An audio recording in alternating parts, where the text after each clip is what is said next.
Hi guys, welcome back to the channel, and today I'm gonna bring you the new CB125F from Honda, the 21 model.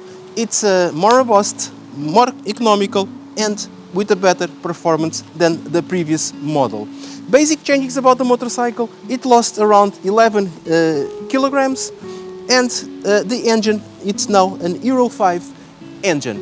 You can acquire this motorcycle in 3 colors: the red one, which I have here, then you have black, and you can have the white one.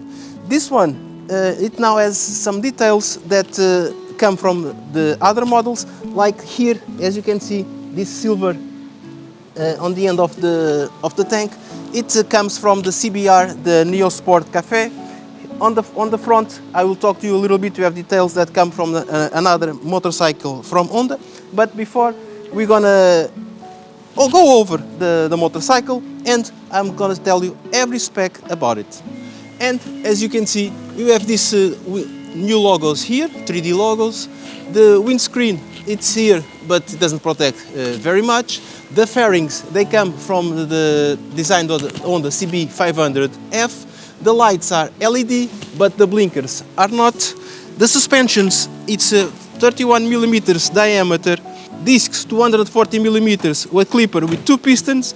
The rims are 18 rims with the tires 80/100, and the braking, it's CBS, so it's combined brake system on this motorcycle. Since we talked in combined brake system, we're gonna take a look at the rear, where basically the lights, it's standard lights. We have double shock absorber with preload adjustment in 5 position. Again, 18 rim with 90/90 tires, and the brakes, it's a drum 130 millimeter course. We have the chain, and we have a 5-speed gearbox on the motorcycle. Engine wise, we are talking about the new ESP from Honda. It's a 1-cylinder, 125, air-cooled, 11 horsepower at 750, 10 newtons at 6,000 RPM, and basically, like I said, it has a 5 gearbox and Euro 5 compliant. As you can see, we also have a side stand and a central stand on this motorcycle. Seat height, 790 millimeters, so everyone will be able to reach the floor without any problems. As you can see, I'm gonna sit, and I still have a lot of clearance.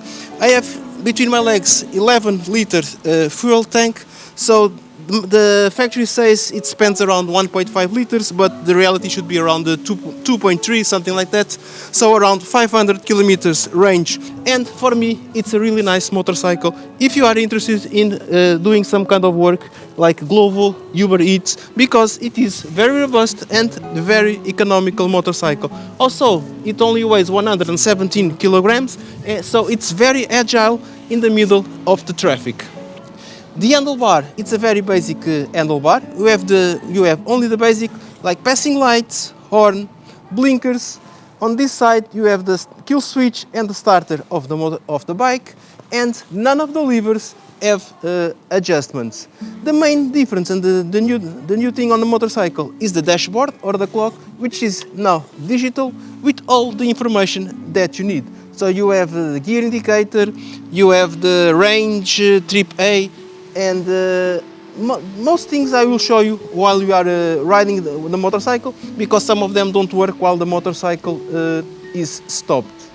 Now, I'm going to talk to you about my partnership with CarTrack, which is the GPS tracker for your motorcycle. I have a partnership with them, as you all know, which offers you the first month free. If you are interested, there is a link down in the description, and I would appreciate if you use it, because it will give something back to the channel. So let's gear up and hit the road. Okay, here I am on board of the CB125F. At the moment I'm on a highway, and let's see what is the top speed. Top speed I was able to do, it was around 105 kilometers an hour. Now it's going a little bit downhill. 1.4, 1.6, 1.7, 110. Okay, now I'm getting a little bit faster, but it's going down. Okay, 110, 110, and even so, it stops at around the 110 kilometers an hour. it stops with me on top of it. I'm a tall guy, 1 meter and 85, I weigh 93 kilograms, and it's a windy area where I'm test driving the motorcycle at the moment. So those things you have to take in consideration, and for me 110 it's more than enough. Wind protection, it's barely none. It's beautiful, but it doesn't protect anything. One thing that it's interesting in this motorcycle, the blinkers, they are always LED, as you can see. There's a little bit light there, and when you put the blinkers, then they get stronger and they blink. But the interesting is that they are always on. These ones on the front, the ones on the back, it's not the same system. Then we have the dashboard with all the information, fuel level, the speed, the clock, which is the time, the gear indicator, and then we have several options here. Now it's instantaneous consumption, around 1 liter. Now it's trip A. Then we have average, 2.2 liters. Trip A, trip B, consumption, average, and range 177 kilometers, and the total kilometers, which is 26 kilometers. So again, it's another brand new motorcycle that came to my hands, and I'm test riding it. I do like that the blinkers, they do blink on different positions on the dashboard, and you have here an echo, which means that you are doing economical ride, which I don't understand on a motorcycle that is already super economical, around 2 liters. What is more economical than that? It's only if you have to push the motorcycle somewhere, then you'll spend 0 liters, and then it's super economic. I don't understand these eco modes on the 125. It's like having riding modes on 125, like sport and economic. On a 125 with 15 horsepower, it doesn't make big difference. But again, this is just my opinion. So I do not build, I do not manufacture, I do not have 100 engineers behind the conception of the motorcycle. They must have their own reasons, which I will not discuss here. Let me just turn on this side, and now we're gonna continue. Another thing which is really interesting on the motorcycle, for me, it's those wings there, those wings or logos there, which are in 3D.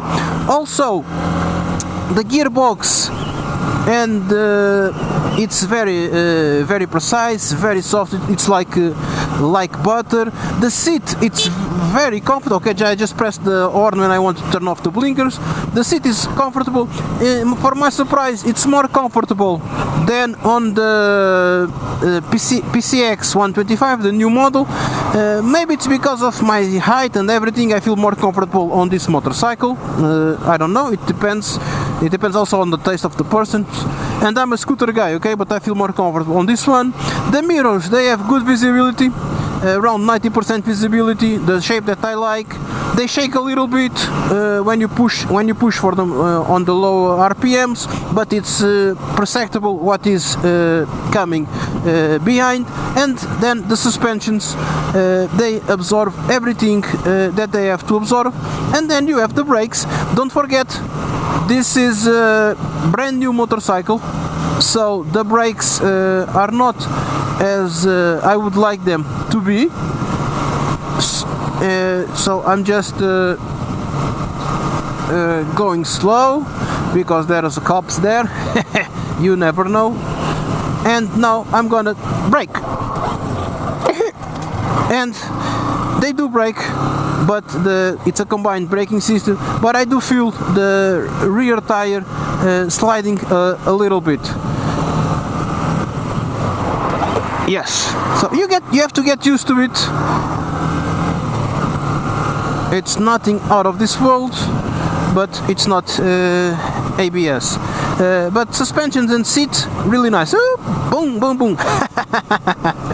And the engine, it is a really nice engine. The sound is not very exaggerated. It's a really smooth sound, and it does all it is supposed to do, which is take you from point A to point B safe, and more important, I think, like I said before, you can use this motorcycle if you want to work with something like Uber or Glovo or those delivery guys. It's a very reliable motorcycle. Of course, it's not a PCX, which is a scooter, which you just have to accelerate, you have to put gears and everything, but the most important thing is the fuel consumption. Okay, if you go slow, let me just put here in trip A, trip B, okay, 1.1 liters, 0.4 liters. If we go slow without pushing the motorcycle too much, 1.5 liters, so you can have an economic consumption or ride with the motorcycle. But of course, after a while it becomes boring. Okay, you just want to give it throttle and accelerate. But if you don't want to spend too much, 1.5, 1.2, 2.3. So as you can see, this is instantaneous consumptions. If you do the average, it should be 2.1. Now it's 2.1. 1.3, 2.1 average. So again, really nice motorcycle if you do want to use it to work. So now I have to stop. And we are back, and the motorcycle, it's 117 kilograms, very light, very responsive motorcycle. Every little command you give it, it responds very well. The thing that I really don't like very much, it's the tires. They look like bicycle tires. They are very, very slim, but this is the response that Honda has to the other models that are flooding the Portuguese market, the other 125 cc's, and for that, to compete with those prices, Honda had to cut some places, like doesn't have ABS, doesn't have a rear disc, so there are things that needed to be cutted, like the tires are more slim than it used, to make the bike competitive money-wise, okay? Because you can buy other brands, not premium brands like Hondas and something, but other brands with some come with the ABS, other comes with with two discs. There are even models that have two discs in the front. Whatever there is, it doesn't matter. The thing is that Honda needed to do something to compete with them and present a model that people will look, because if you have the premium Honda at 2,750 and you have another brand at the same price, I'm pretty sure that the big majority of you will decide to go for Honda instead of any of the other brands. It's a known fact, there is no dispute about that. That's why Honda it's the best selling brand in Portugal at the moment. If you compare the selling charts, Honda is up there on the top, and then we have the other brands. Final things, the bike is wonderful, I enjoy it, and I just want to remember you guys to don't forget to subscribe to the channel, to click the notification bell so you receive my future videos, and I really hope I can see you in the next one. Bye!